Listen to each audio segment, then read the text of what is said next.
కృష్ణ గారు.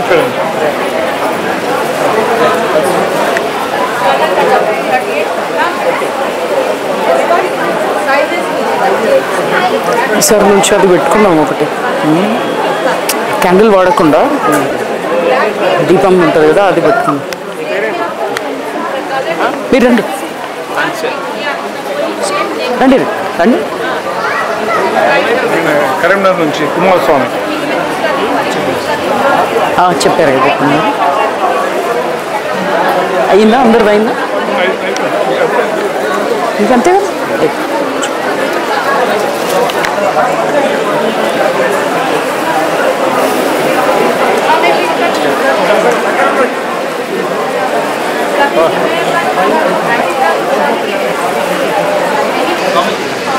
ఈ పెట్టేసుకోండి.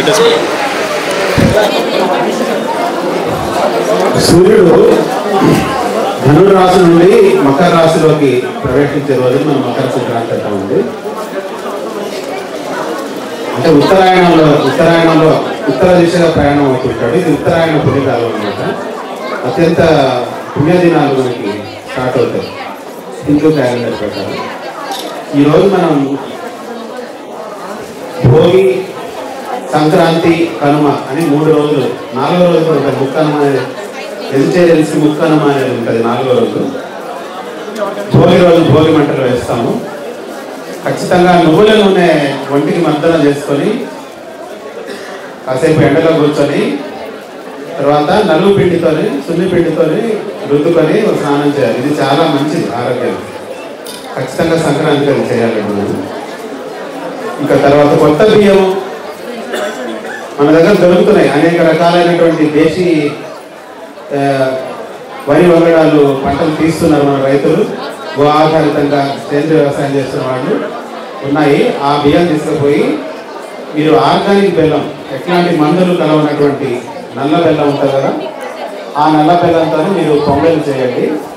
ఈ పొంగలి మనం భగవంతుడికి నివేదన చేసి మనం తీసుకోవాలన్నమాట.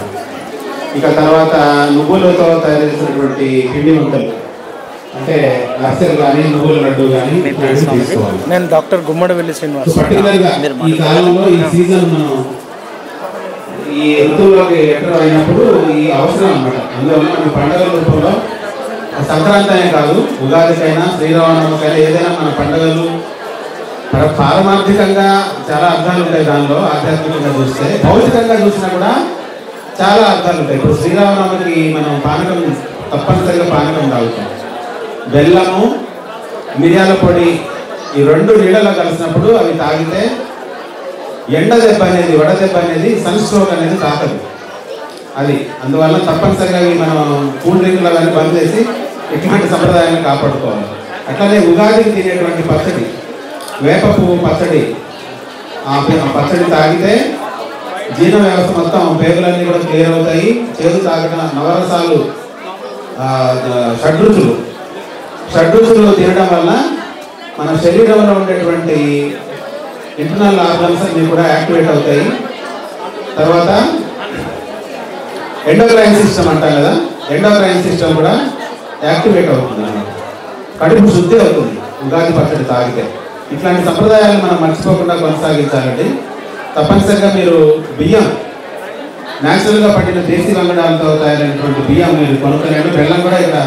బెల్లం కూడా చాలా 3-4 స్టాల్లో కనిపిస్తుంది, ఆర్గానిక్ బెల్లం. అవి 2 తప్పనిసరిగా తీసుకెళ్లాల్సిందిగా వినియోగదారులందరూ రుచికర సంగతి నేను మనవి చేస్తున్నాను. ధన్యవాదములు స్వామీజీ. సంక్రాంతి దాని విశిష్టత గురించి చాలా చక్కగా చెప్పారు. అలాగే డాక్టర్ గుమ్మడివెల్లి శ్రీనివాసరావు గారు వారిని మాట్లాడవలసిందిగా కోరుచున్నాం. హరే కృష్ణ. అందరికీ సంక్రాంతి శుభాకాంక్షలు. ఈ యొక్క వేదిక ఇచ్చినటువంటి మర్రి కృష్ణ సార్ గారికి మరియు మూలం సంస్థ నిర్వాహకులైనటువంటి గ్రామ భారతి పెద్దలందరికీ, ముఖ్యంగా మల్లేష్ గారు, సురేఖల అక్కయ్య గారు, ఇంత మీ అందరికీ పేరు పేరున ఒక మంచి స్వాగతం మరియు కృతజ్ఞతలు. ఇక్కడ వచ్చే వాళ్ళందరూ ఒక డిఫరెంట్ కైండ్ ఆఫ్ మెంటాలిటీ ఉన్న వాళ్ళే ఇక్కడికి వచ్చారు. మనము అందరము వేరు, హైదరాబాద్లో ఉన్న మిగతా వాళ్ళందరూ వేరు అన్నమాట. ఎలా మనము డిఫైన్ చేసుకోగలుగుతాము అంటే నెక్స్ట్ జనరేషన్ను మనము ఇదివరకు ఏదైతే అనుభవించామో మన అమ్మమ్మ నాన్నమ్మ దగ్గర నుంచి లేదా పూర్వము ఎవరైతే మన పెద్దవాళ్ళ దగ్గర నుంచి అనుభవించామో అది ఇప్పుడున్నటువంటి జనరేషన్కు పరిచయం చేయాలనేటువంటి ఉద్దేశంతో మనందరం ఇక్కడ కలవడం జరిగింది. అయితే మీ అందరికీ ఒక విన్నపం ఏంటంటే మీరు ఎప్పుడైనా మూలం సంతకు వచ్చేటప్పుడు ఖచ్చితంగా మీ చిల్డ్రన్స్ మీ యొక్క పిల్లల్ని ఖచ్చితంగా తీసుకొని రావాలి. మీరు ఏదైతే చెప్పాలనుకుంటున్నారో మార్కెట్లో దొరికేటువంటి వస్తువుకు ఇక్కడ ఉన్న వస్తువుకు మీకు ఖచ్చితంగా డిఫరెన్స్ తెలియాలి. అంటే మార్కెట్లో మీకు తెలుసు కదా, ఇప్పుడు మోస్ట్ కామన్గా 100కి ఇప్పుడు 95% వస్తువులు అందరి దగ్గర ఒక దగ్గర సమానంగా ఉన్నాయి. ఇది ఒకసారి ఆలోచించాలి మీరు అందరూ. అంటే ఇప్పుడు అందరూ నూనెలు పెట్టారు, ప్రతి షాప్లో నూనెలు ఉన్నాయి. మరి ఒక కస్టమరు తను నూనె ఎలా కొనుక్కోవాలి అంటే ఇప్పుడు మీరు నూనె గురించి చాలా పర్ఫెక్ట్గా ఒక ఐడియా ఉండాలి. వంట నూనె అంటే ఇది, ఎటువంటి నూనె ఏ సీజన్కు వాడాలి, ఎవరు వాడాలి, ఎంత వాడాలి, ఎప్పుడెప్పుడు వాడాలి, ఏది వాడాలి, మాది ఎందుకు వాడాలి, ఇది మీరు చెప్పాలి. ఇప్పుడు వాళ్ళ దగ్గర నూనె ఉంది, పాకిస్తాన్లో ఉంది, ఇండియాలో ఉంది. మీ బార్డర్ దాటితే పాకిస్తానే కదా. సో ఇక్కడ మనం ఇట్లా ఆలోచించాలి. అందరికీ ఒక విజ్ఞప్తి ఏంటంటే అందరూ సబ్బులు అమ్ముతున్నారు, అందరూ మిల్లెట్స్ అమ్ముతున్నారు, అందరూ కారపొడులు అమ్ముతున్నారు, అందరూ ఇలా కాదు. ఇలా కాకుండా ఒక్కరు చాలా డిఫరెంట్. మాది దవా చాయ్. ఈ అమ్మకి టేబుల్ నెంబర్ చూడండి, టేబుల్ ఏంటుంది, monopoly table. I can make all the things. ఇప్పుడు ఇక్కడ ఉన్నాయి నెంబరా, నేను అన్నిట్లలో చాలా ఎక్స్పర్ట్ ఉన్నాను, పెట్టగలుగుతాను, శక్తి ఉంది, స్టాక్ కూడా ఉంది, కానీ పెట్టలే. ఎందుకంటే 37 అక్కడ అందరూ వస్తారు, అందులో మనం ఉండడం కాకుండా మనం డిఫరెంట్గా ఆలోచించాలి. ఇక్కడ అందరికీ ఒక ప్రశ్న అండి, నా దగ్గర ఆవులు ఉన్నాయి అనే వాళ్ళు ఎవరైనా చేయగలుగుతారా? ఎన్ని ఆవులు ఉన్నాయి సార్? 22 ఆవులు ఉన్నాయి. ఇంకా ఎన్ని ఆవులు ఉన్నాయండి ఎవరి దగ్గర? దేశవాళీ నాటు ఆవులు ఉన్నాయండి. 25 ఆవులు ఎక్కడ? స్వామి బాలకృష్ణ స్వామి. ఓకే, 25 ఆవులు, ముగ్గురే ఉన్నారు.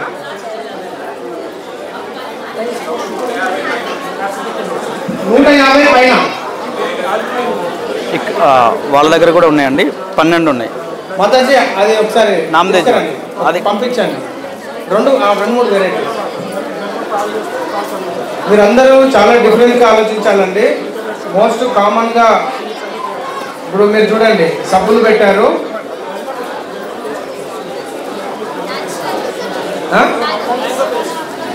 అదే ఇంకా అందరూ సబ్బులు పెట్టద్దండి. ఇక్కడ తీసుకురండి, సబ్బులు కూడా ఉన్నాయి కదా.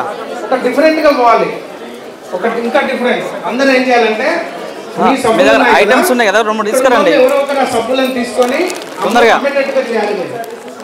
మీరు రోజంతా నిలబడి అమ్ముతే ఎంత అయితే వస్తుందో ఆ అమౌంట్ వచ్చేటట్టుగా చూసుకొని మిగతా వాళ్ళకి ఆ సబ్బులు ఇచ్చేయాలి. మీరు రానక్కర్లేదు, ఇక మీరు అమ్మండి, పంపించండి. ఇది ప్లాన్.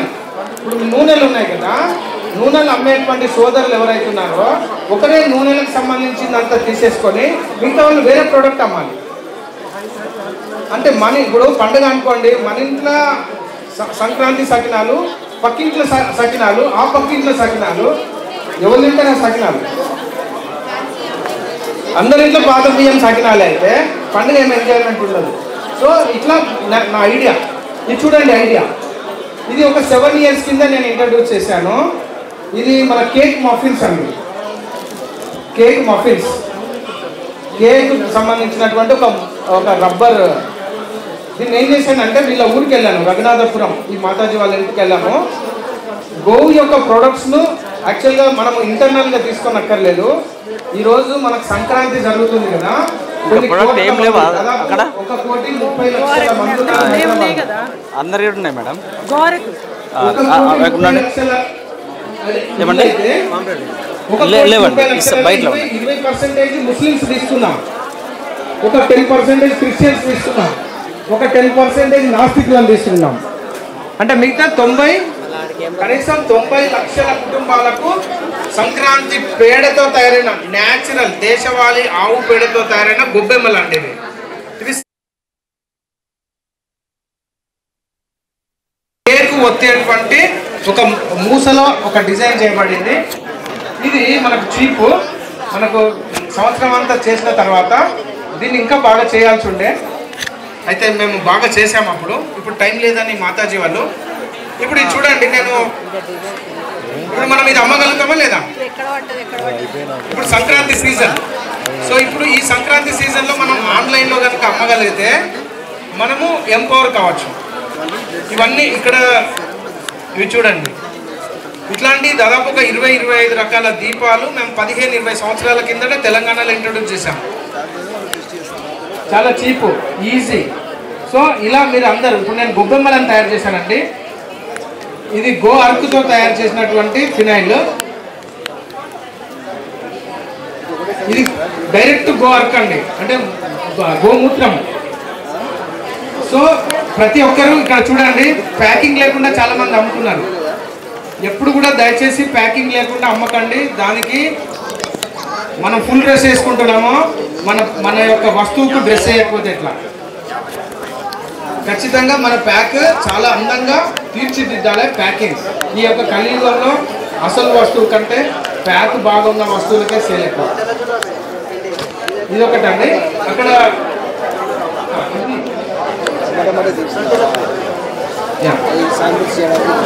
ఇవి హ్యాండ్మేడ్ బ్యాంగిల్స్ అండి.